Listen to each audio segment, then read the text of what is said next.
Okay, here's a message came. Wonderful. Well, welcome back. Shishi, we're ready for recording. Are we being recorded right now? Yeah. And welcome to the Fifth Dimensional Academy of Higher Consciousness. This is our I think, third week of broadcasting.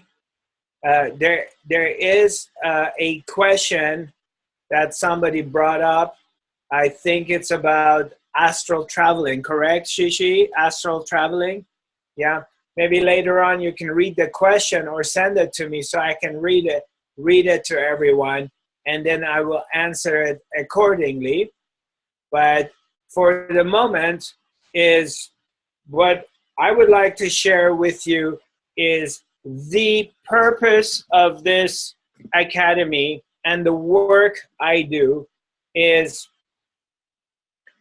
and as well as the foundation of everything I teach, whether it's a healing training course, the Fifth Dimensional Quantum Healing Training, Level 1, Level 2, whether it's a third eye activation course that I designed, or if it's a course about how to love yourself and accept yourself. It's Heart Awakening, self-love, self-acceptance. Or if I have a course in shamanism, if it's a course about questioning who am I? Is my life story real? Who am I? Whatever that I share and teach, everything is rooted in the foundation of achieving a quiet mind. This work is about learning how to be quiet, silence, how to get out of the noise in your own head, and to go from the head to the heart, to come to this place that we can be still in the stillness and be quiet. Because when you're in silence, when you're in quietness inside yourself, when your mind becomes quiet, means there's no thoughts, which we experience it through meditation. We can experience it through a number of different things, whether you're doing a lot of physical activities or you're cooking, you are doing something, whatever. Different people do different things, and all of a sudden you may notice that you're not in your head. You're a musician, you're playing your guitar, you're singing, you're painting, and you just realize, like, wow, there's no thoughts. You're just being very quiet. And when you're quiet within yourself and there are no thoughts, you're in total peace and oneness. And there's no story there. Story disappears. Your story of whatever it is. I'm not good enough. I'm not a loving person. I have problems. I need to lose weight. I need to learn another language. I need to make more money. I'm not kind. I'm not smart. Whatever story is going on in your head, that story disappears when you learn how to be quiet and no thoughts. You're simply here, but there's no thoughts. And in that, you discover that you're free. You are free. You are completely free. And when you come to this place that you are here, you're doing whatever you are doing, but there's no thoughts. And you're moving from no mind. You're operating from a place of no mind. It's a place of silence. And you experience that everything is being taken care of perfectly beyond your imagination. Things are being taken care of perfectly. Whatever you do it in a perfect way, because you're not operating from the mind, you're operating of no mind. And when you reach to this place, which we're going to do some meditations, and I will share with you, teach you, lead you to this place of operating from no mind. Also, you realize that there is a source, there is a force of intelligence. Some may call it God, some may call it higher self, some may call it the grand spirit. It doesn't matter what name you want to give to it. That intelligence, which is always here, it's the universal intelligence that operates the planets to turn around each other. It operates your body. So your heart is beating, your brain's working, your blood is flowing through your body, your organs are functioning, as well as day turns to night, night turns to day, spring turns to summer, summer to fall to winter. There's an intelligence that is running this. It's just not simply happening on its own. Some intelligence is operating the entire existence. And that intelligence, some people call it God. Well, we don't need to call it God. We can call it anything we like. It doesn't matter. The key is recognizing that this intelligence is also running through you. And when you come out of the mind, of thinking mind, you come out of this thing that you think you're in control of things all the time. You're the one who needs to figure everything out. You're the one who is in charge. When you let go of that, when you move into this place of quietness and silence, then you meet this intelligence. And you can see that this intelligence is serving you far beyond anything you thought before. And it gets things done perfectly. But to notice this intelligence, to come to this place, and to become familiar with it, to touch it, to feel it, to taste it. It's, for me, to only talking about it is not enough. Because you've heard this before. You may have read about it many times. Other teachers have spoken about it, but that's not enough. You need to find it yourself. You need to recognize it yourself. That's very important. And once you recognize this, then you can sink into it, because now it's your own knowing. It's not something like Zarathustra is telling you. It's not like Guruji is telling you. It's that you have discovered this for yourself. And that's the most important thing, that you come to this understanding. Not me telling you that. I can guide you in that direction, but you have to come to it yourself, and then it's yours. It's your own discovery, and then no one can take it away from you. And this will be forever, because you do it one time, and once you get it, it's yours forever. Because you never can lose this. It's the permanent recognition of a place which is here. And that place is silent, it's quiet, and it's peaceful. And that place is within your own heart. It's your birthright. You were born with it. And you're going to carry it all of your life. Now, what happens is the thinking mind, like clouds, come in between and clutter your mind so you don't see this place.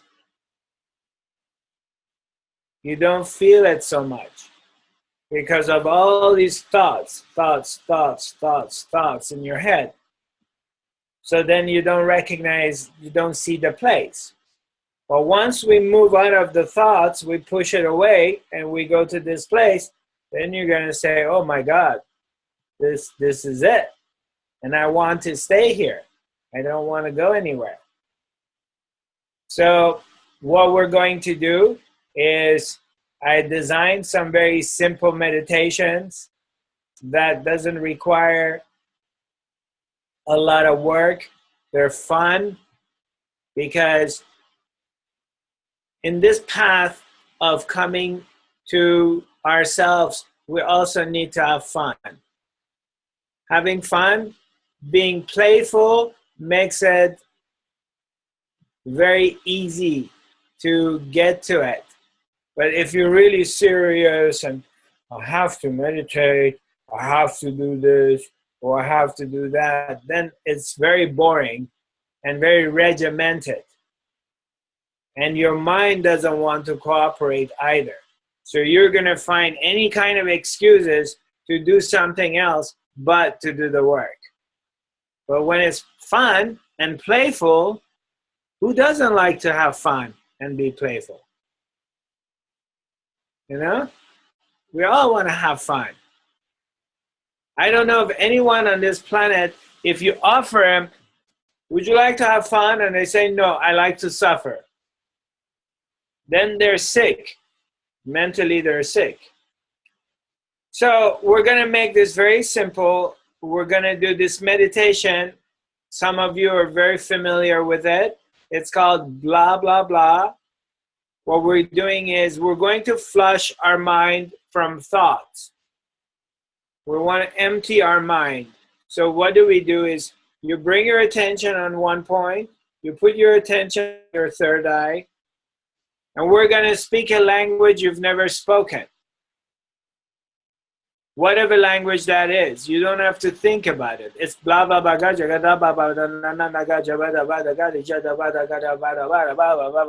You just open your mouth and words come out without thinking about it. You just do it, and it works. So keep your attention here. Just put your attention on this place. This is not even thinking. This is just bringing your attention. You bring your attention to here. Like as if your attention right now is on me. I'm talking to you and you're paying attention to me. Now bring your attention to this place. And we're going to speak a language you've never spoken. Okay?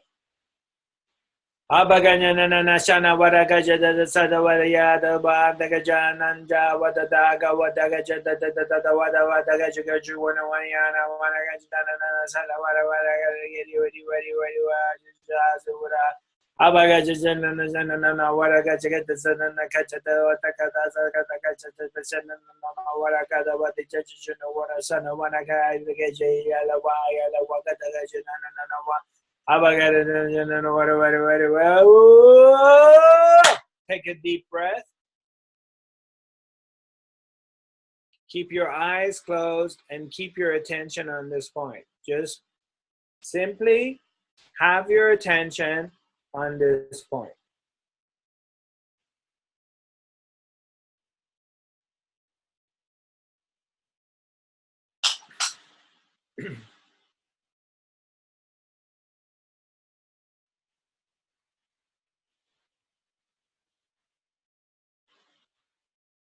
We're going to do it again.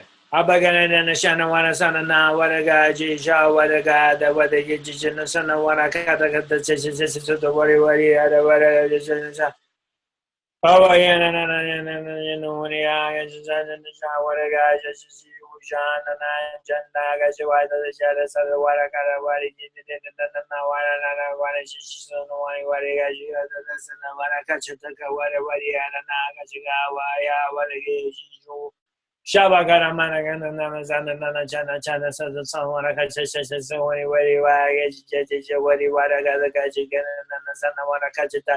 Let it out, let it out. Oh, I got a water judge, and the son I want to catch a session, said the city water cut the session, I want to catch a cat, what he got, Jenja, Wakata, Shabakata, Wakata, yeah. Take a deep breath. Close your eyes. Keep your attention on your third eye.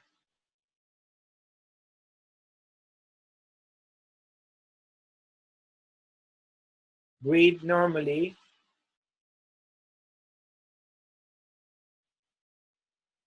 Don't force yourself to do anything. Just be as easy and natural as you can be. Don't try to do anything.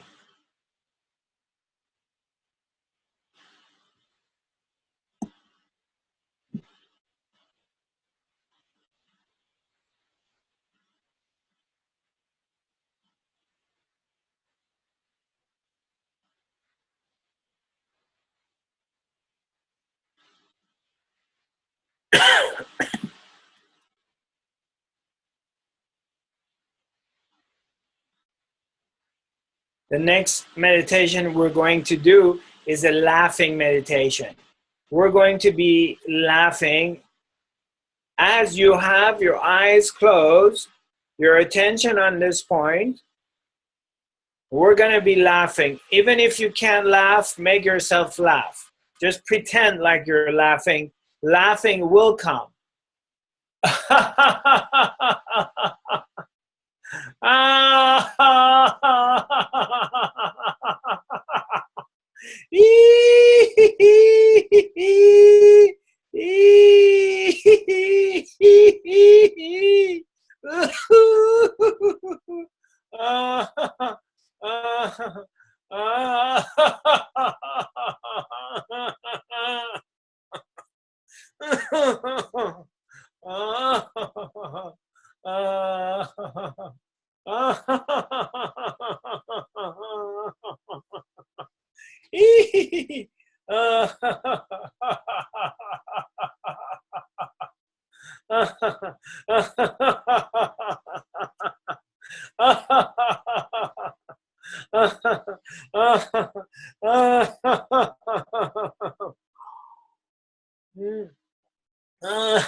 Take a deep breath. Keep your eyes closed. Breathe in and out naturally. Don't force yourself. Just be very easy on your breath. Keep your attention on your third eye.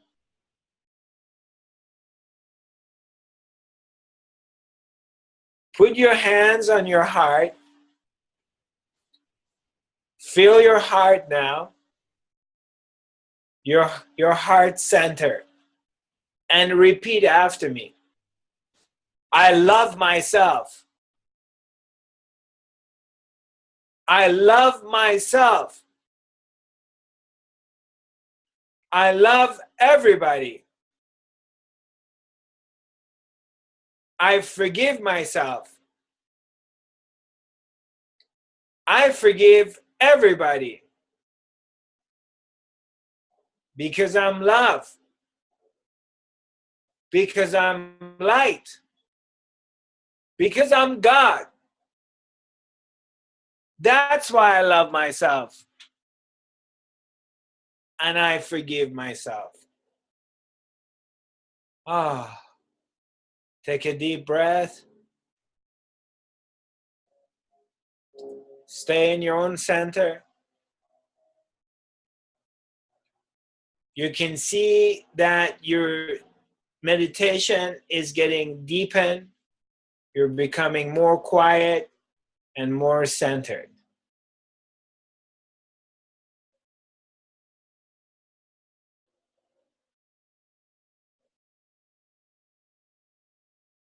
Feel the energy in your hands when you're touching your heart. See the vibrations have changed.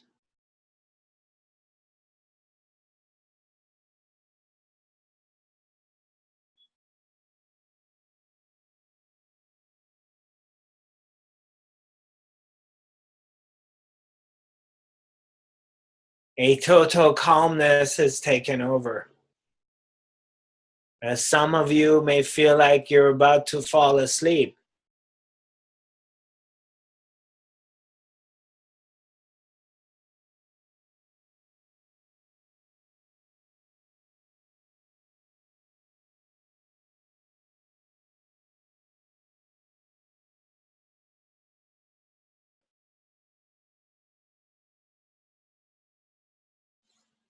Okay, you can bring your hands down.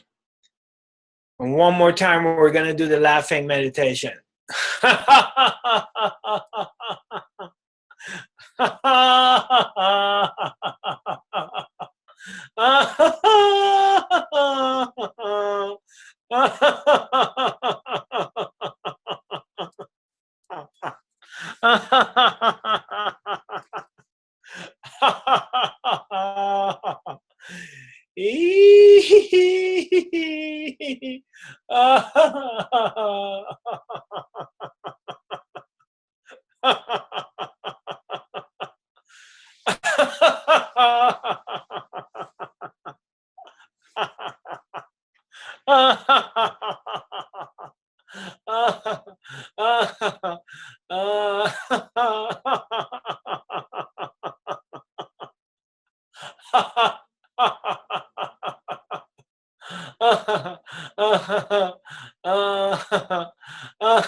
Take a deep breath. Sink into your center. Come back to your center. Come back here. Keep your attention on your third eye. Dive into your center. Find your center.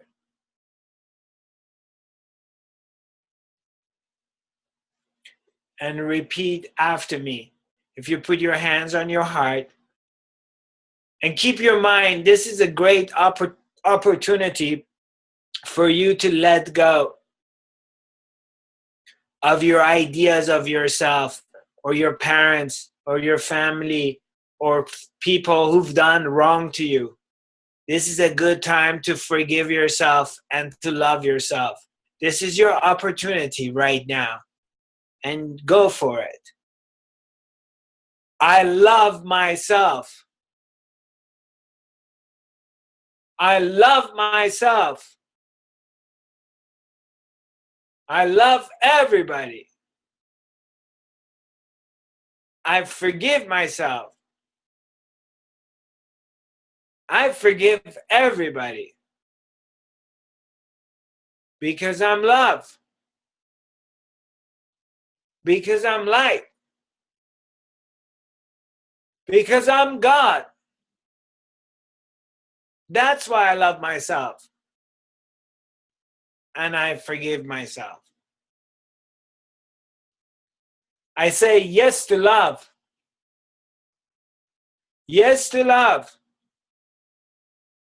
Yes to love. Yes. Yes. Yes.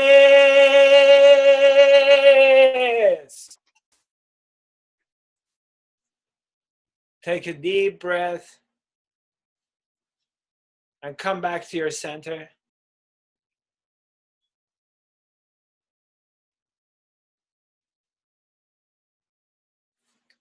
Stay in your center. Keep your attention on your third eye. Keep breathing in and out very gently without any stories. Put your story away.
Simply breathe in and out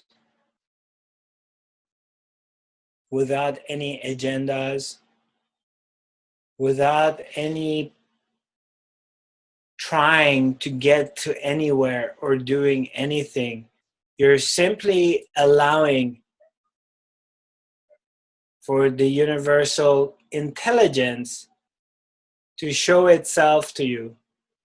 You're dissolving into this part of yourself by being quiet.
The power of silence is far more beyond words. It's far more penetrating.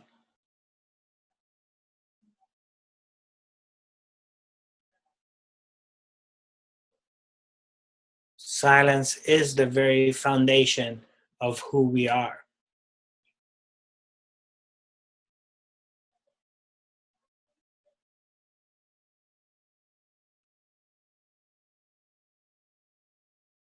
And silence is the source of all healings and transformations.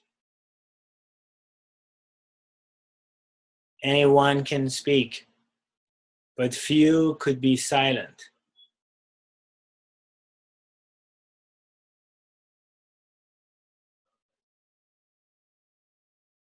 Words are cheap. Silence is wealthy.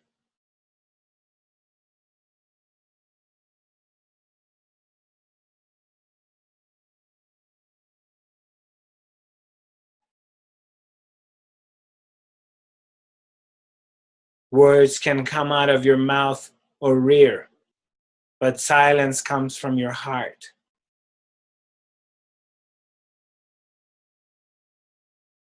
Words are deceiving, but silence carries the truth.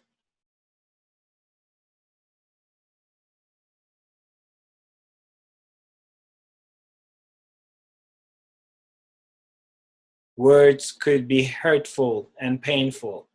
Silence is the language of the heart and carries the healing energy.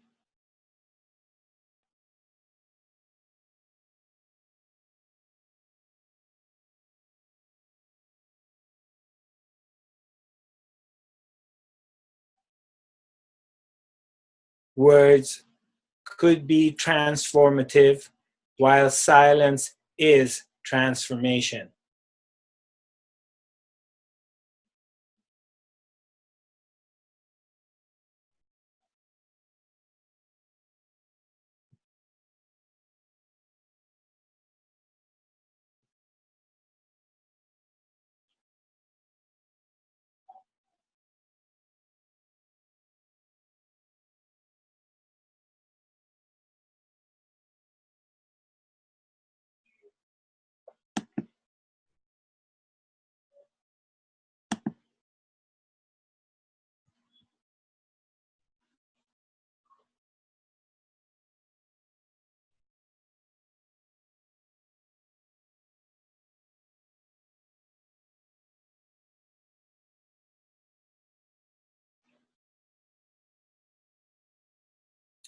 Slowly, slowly come back.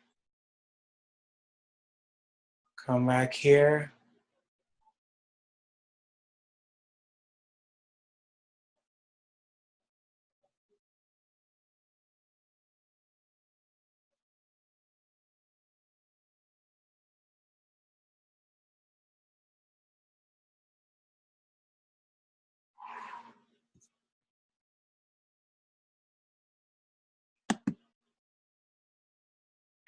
We have a question from last week that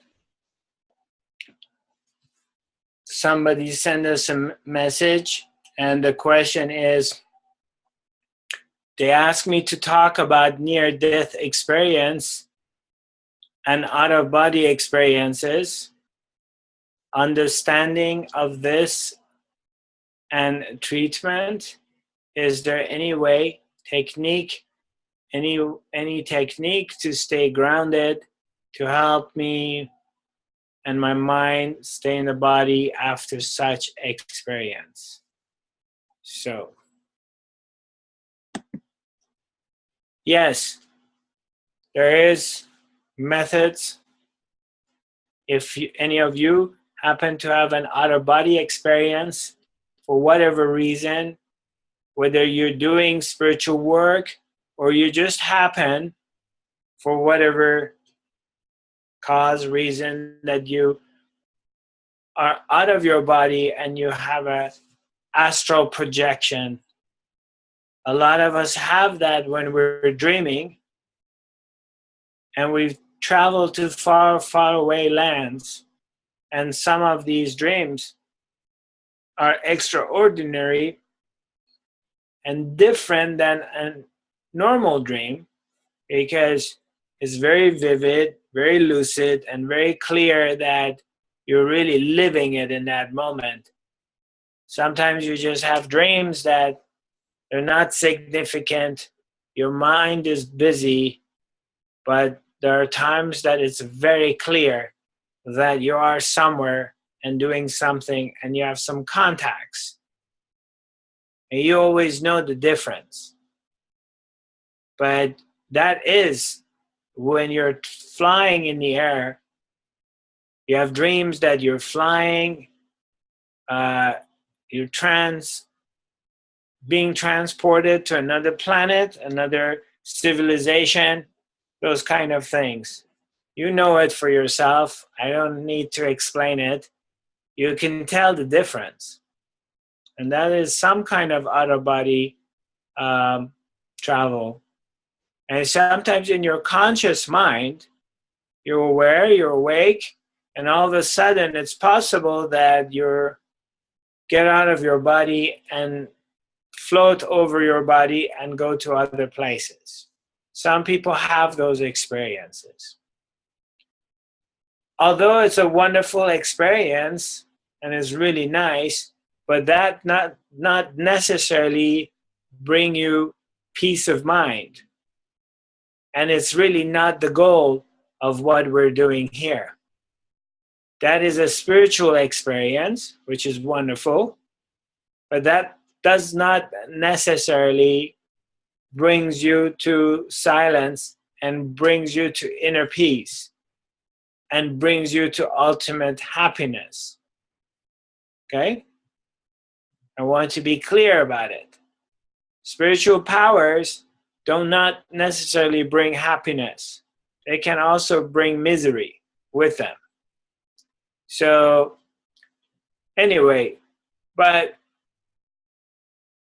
back to the answer of our friend who asked this question, what do I do to be grounded? And if I have a spiritual experience like that. And there are, for example, sitting meditations like we did,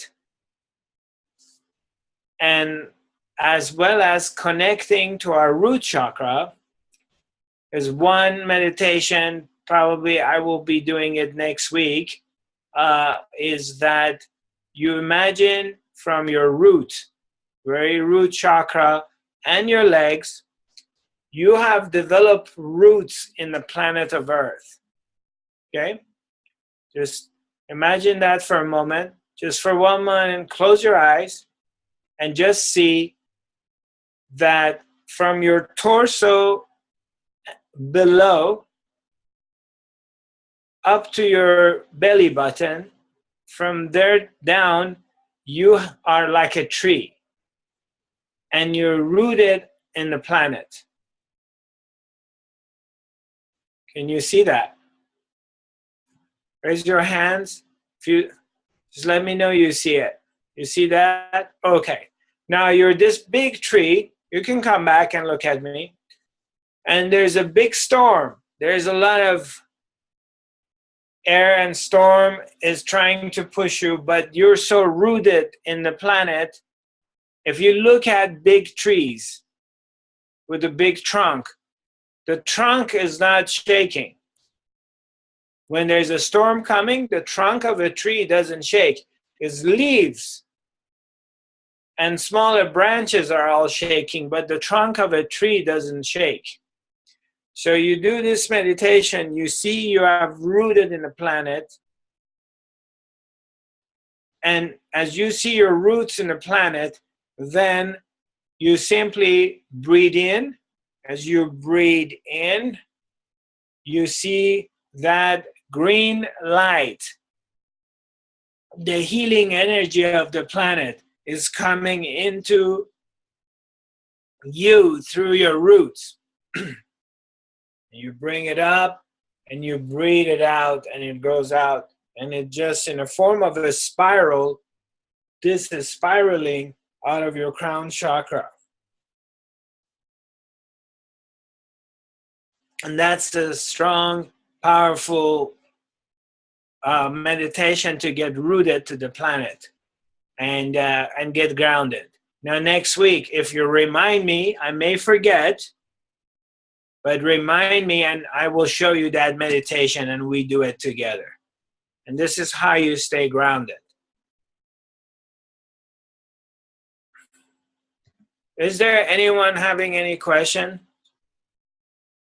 Anybody wants me to talk about anything specific?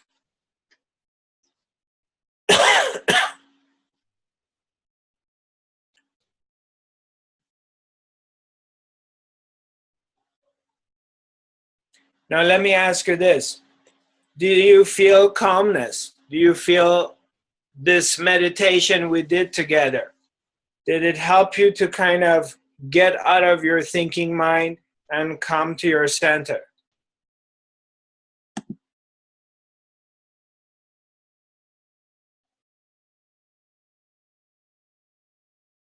Okay, so I'm getting some answers back.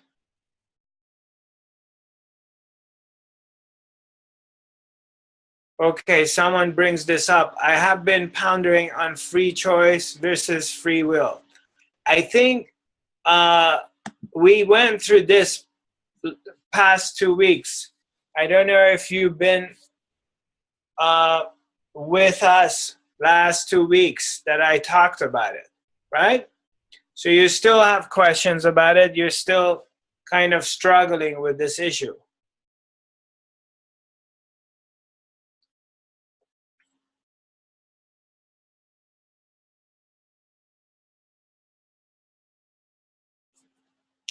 I'm reading her question.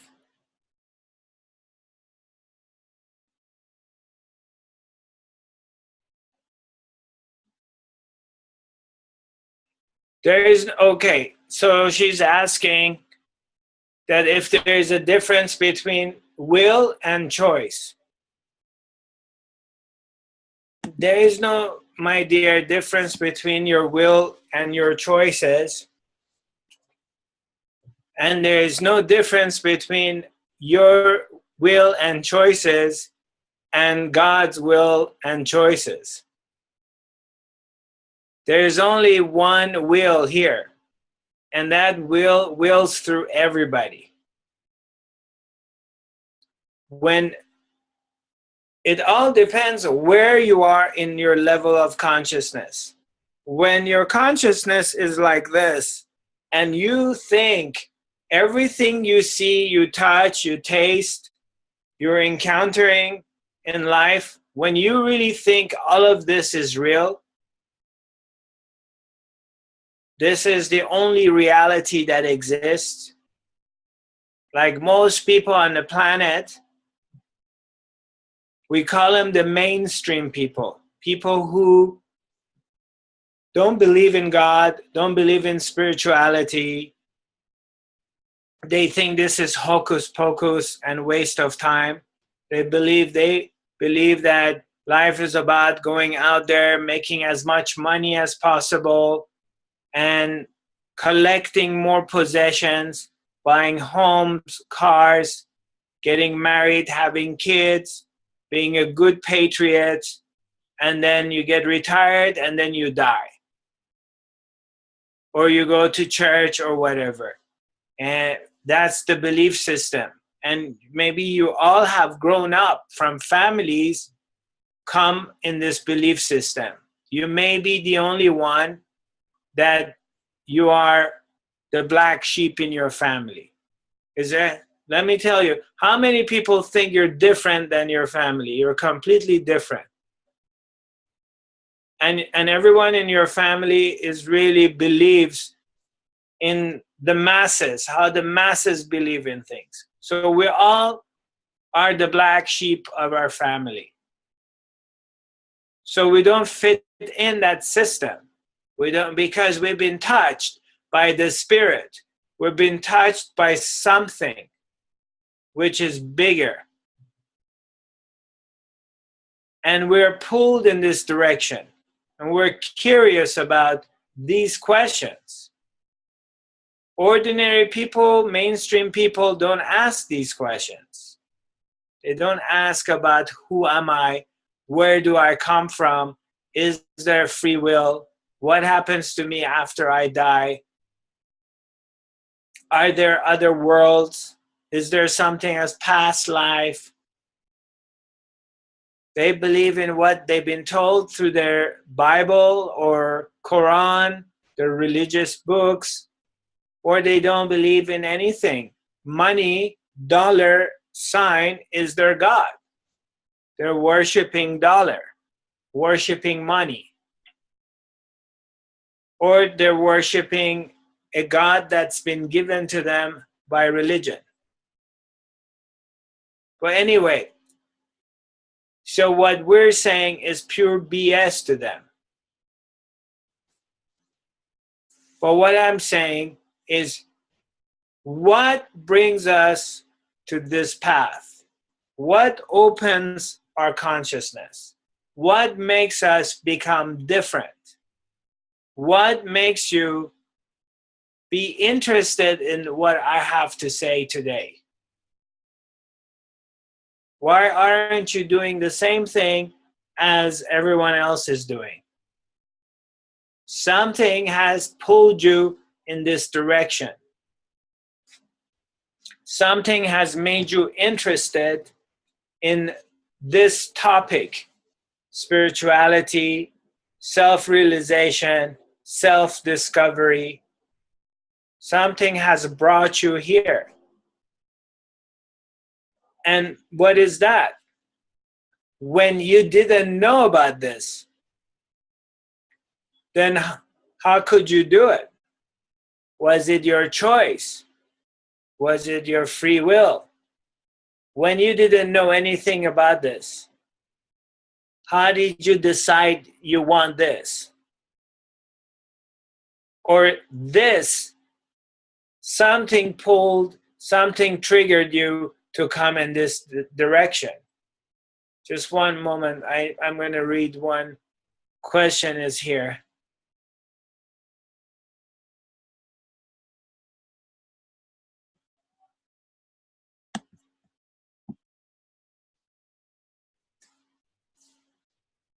My experience and discovery after 30 years on being on this path is the more I do, the more I became quiet.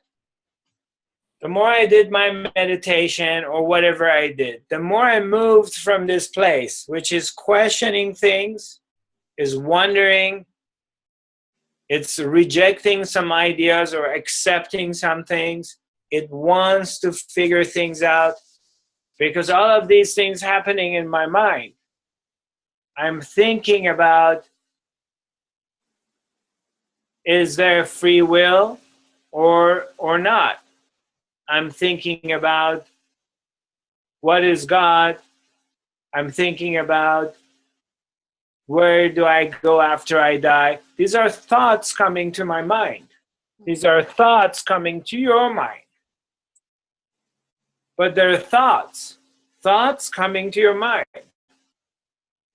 Same thoughts as maybe I see a very good-looking, handsome man somewhere, and then I'm saying to myself, oh my God, he's so handsome, and he's so tall, and look at his body, and then I feel insecure. I say to myself, oh man, I'm not handsome like him.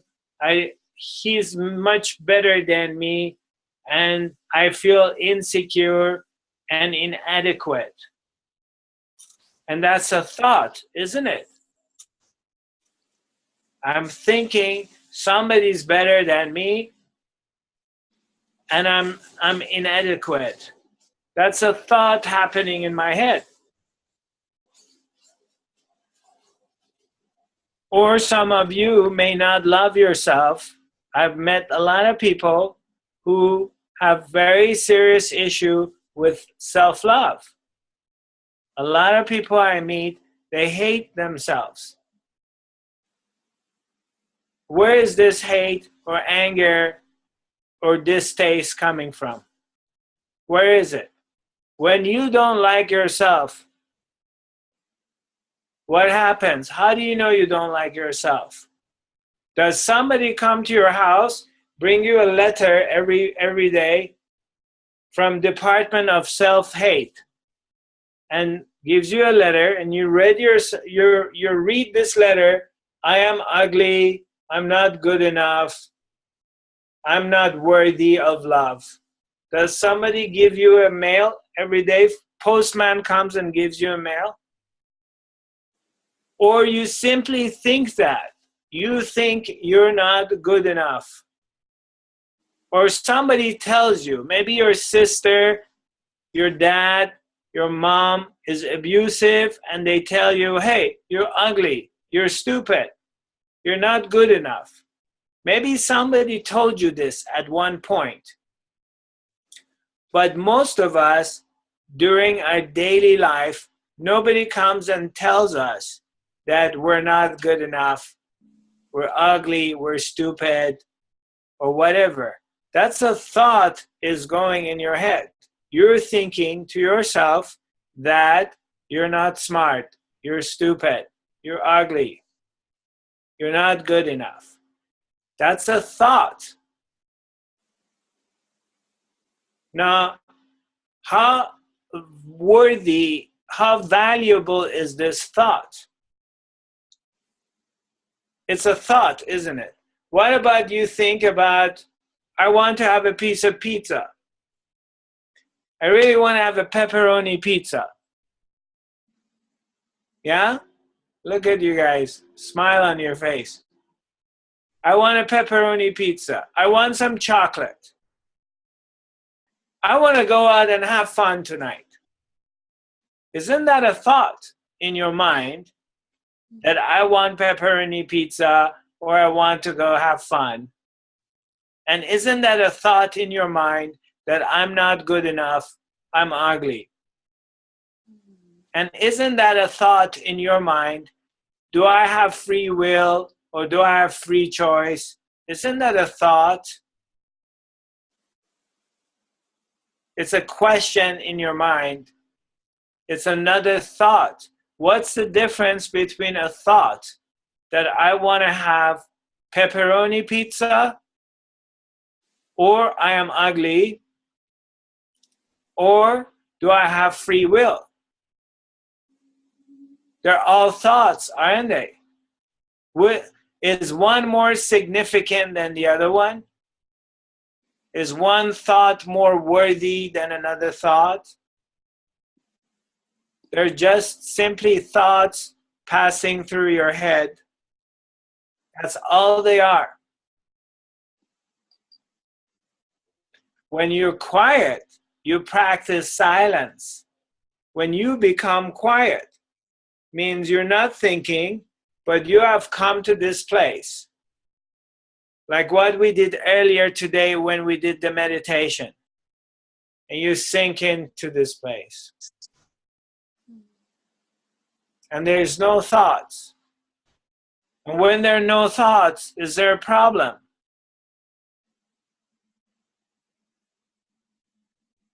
There's no problem when there's no thoughts. When you start thinking, then the problem comes. Then you get yourself into trouble. Stay in this place, learn. We're going to work on this as we go forward. I'm going to lead you in that direction to show you how you can really stay in your heart in this place of no thoughts. And as you spend more time being here, in this place, not here, then you can see all these ideas, all these concepts of if I have free will, or is this destiny, or do I have choice? All of them start to disappear because it doesn't really matter if you have free will or you don't have free will. You know why it doesn't really matter? It's a bunch of blah, blah, blah. It's just food for your monkey mind. Do you know why it doesn't matter? Because you're here and you can't be anywhere else right now. Whether you have free will or you don't. You can only be in one place at every moment in your life. And you cannot be in two different places. If you could, you would have done it.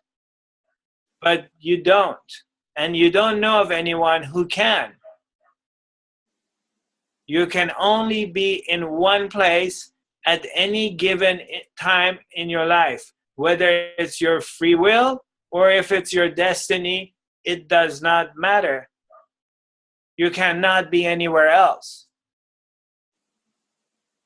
So why don't we surrender into this moment? Why don't we just relax into this moment? Why don't we learn how to be here and get out of the mind worries, anxieties? Get out of this part of the mind that wants to figure things out all the time instead of simply being here. Why don't we learn to be here? Because most of our life, we were here when we were kids, but then we got conditioned and forced from our heart, we got forced to go into our heads, and then the monkey mind took over. And now we're prisoners of the monkey mind because you're a prisoner of your anxiety, your fear, your worry. You worry about what's going to happen to the world. You worry about what's going to happen to your kids, what's going to happen to your pension, to your money, to your home, to your job. Am I going to die from disease? Do I get cancer? What's going to happen to me? What's going to happen to me if my lover leaves me? My husband, my wife leaves me? What's going to happen if there is third world war? What's going to happen if the terrorists take over? What's going to happen if blah, blah, blah, blah, blah, blah, blah, blah? There's no end to it. Your monkey mind is always going to find something to worry about. Why don't we make a decision today, right now, to free ourselves and not be in this prison? Do you like being a slave all of your life? Are you enjoying slavery? Or you want to be free?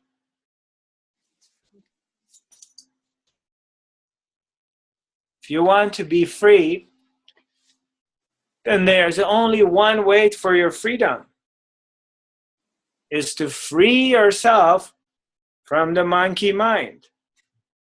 Means to learn to come back into yourself, like what we experience in our meditation.